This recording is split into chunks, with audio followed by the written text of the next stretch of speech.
Saglit lang, pwede ba kita ipag-pray muna? Panginoon, maraming salamat po sa mga oras na ito. Lord God, hindi po aksidente muli na siya po ay nandito, Panginoon.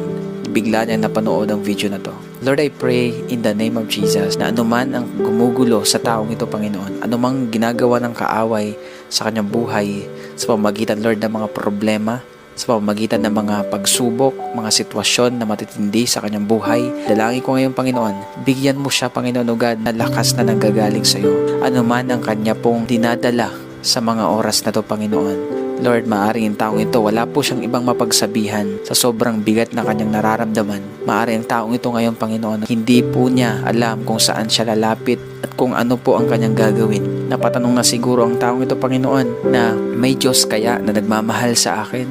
May Diyos kaya na nakakaalam ng sitwasyon ko? Pero Lord, hayaan niyo po, Panginoon, patunayan mo po sa taong ito